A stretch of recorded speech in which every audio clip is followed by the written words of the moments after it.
Bismillahirrahmanirrahim. Alhamdulillahi rabbil alamin. Assalatu wassalamu ala Rasulillahi sallallahu alaihi wasallam. Amma ba'du.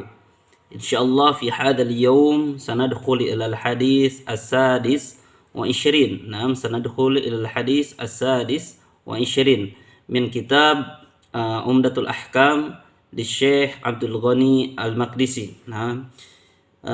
Kita akan masuk ke hadis 26 kitab Umdatul Ahkam Syekh Imam Abdul Ghani Al-Maqdisi, ya, penyusun Syekh Abdul Ghani Al-Maqdisi. Kita kemarin udah mengambil hadis ke-25 dan kita akan masuk sekarang ke hadis yang ke-26, ya. Hadis ke-26 ini menjelaskan tentang kaifiyah atau tata cara, ya, membersihkan tanah yang ada di atasnya itu bekas air kencing, ya. Jadi apakah bekas air kencing itu dipindahkan, tanah tersebut dipindahkan, atau hanya disiram dengan air, ya. Jadi pembahasannya disiram atau hanya atau dipindahkan seperti itu. Insyaallah kita akan bahas hadisnya sekarang. Hadis dari Anas bin Malik radhiyallahu anhu qala Ja'a A'rabiyyun fabala fi ta'ifatil masjid fazajarahu an-nasu fanahahumun nabi sallallahu alaihi wasallam falamma qada bawlahu amara nabi sallallahu alaihi wasallam bidanubin min ma'in fa uhriqa alaihi yang artinya, ya, kita akan bacakan terjemahnya.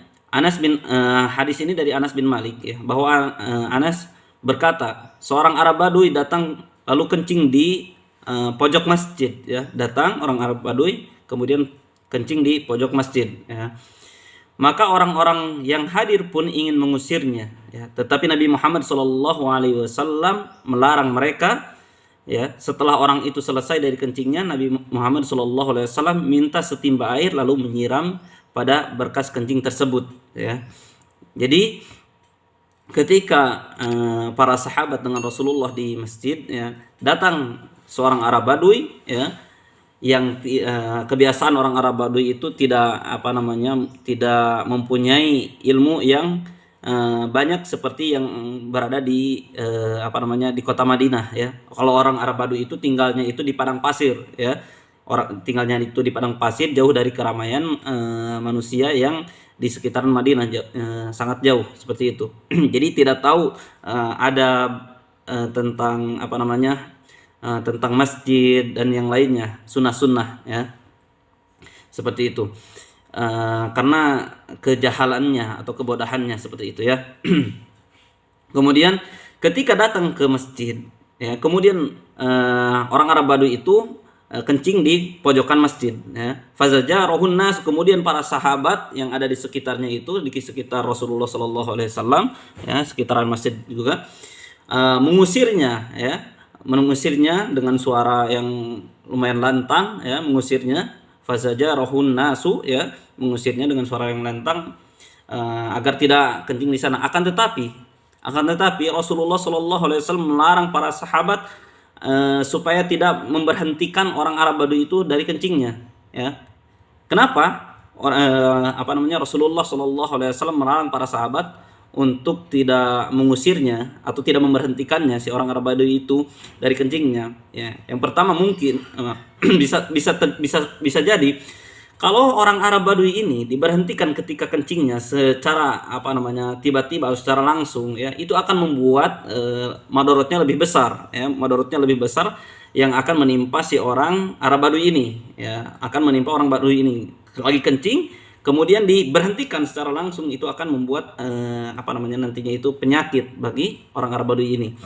Kemudian yang kedua, kalau diberhentikan kencing itu secara langsung, besar kemungkinan madorotnya lebih besar kemungkinan, ya, si air kencingnya tersebut, ya, akan mengenai kainnya, kain celananya atau kain bajunya, ya, kalau diberhentikan secara langsung, ya, karena mungkin karena kaget atau tidak bisa ditahan, jadi ketika diberhentikan itu mengenai kainnya. Nah, itu yang kedua. Mungkin kemudian yang ketiga, Kenapa Rasulullah Shallallahu Alaihi Wasallam melarang para sahabatnya ya agar tidak mengusir atau tidak memberhentikan orang Arab Baduy itu ya, agar ya ketika apa namanya dan menyuruh orang Arab Baduy itu untuk menyelesaikan apa namanya kencingnya tersebut, ketika kencingnya, agar ketika dia itu kencing, dia itu di satu titik saja ya, hanya di satu titik ya. Akan tetapi kalau diusir, apa yang akan terjadi coba? Dia itu akan apa, ketika kencingnya itu akan yang tadinya di satu titik, di satu tempat itu akan berceceran ya, karena mungkin apa namanya kaget atau diusir, jadi yang tadinya di satu titik maka akan berceceran. Itulah hikmah dari di antara hikmah yang apa namanya disampaikan oleh para ulama juga seperti itu, hikmah dari kenapa tidak secara langsung kenapa Rasulullah SAW melarangnya itu tidak melarang secara langsung, jadi dengan cara membiarkan terlebih dahulu agar menyelesaikan orang Baduy itu dari kencingnya ya. Kemudian hikmah dari hadis ini juga apa namanya bahwa ya masjid itu adalah alamah min alamah al-Islam ya, syiar Islam ya, syiar kaum muslimin ya, sesuatu yang diagungkan. Jadi kalau kita melihat ya, kita ya, hikmah yang bisa kita ambil kalau kita melihat sesuatu yang apa namanya tidak pantas ya berada di masjid, sesuatu yang jorok atau kencing atau apa saja ya, diantaranya juga apa sampah-sampah, maka kita membersihkannya ya, seperti itu. Dan diantara hikmah juga yang bisa kita ambil ya, para ulama juga menyebutkan apabila kita melihat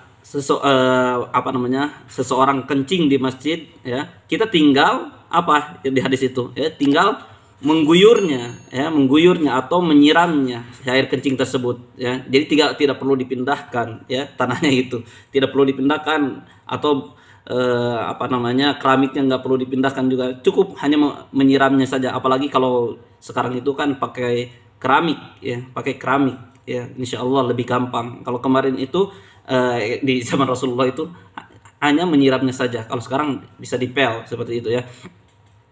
Kemudian di antara hikmahnya juga bahwa apa namanya Rasulullah Shallallahu Alaihi Wasallam yani apa namanya dalam segi berdakwahnya, menasehatinya, atau cara apa namanya memberitahunya ya, para sahabat dan mengajarkan para sahabat dan orang Arab Baduy ini ya, dengan cara ya membiarkan orang Arab Baduy itu kencing terlebih dahulu, menyelesaikan, kemudian melarang para sahabat agar tidak apa namanya mengusirnya. Kemudian dijelaskan ya agar supaya apa namanya tidak terjadi apa namanya berceceran, tidak terjadi kencing tersebut berceceran di berbanyak tempat seperti itu.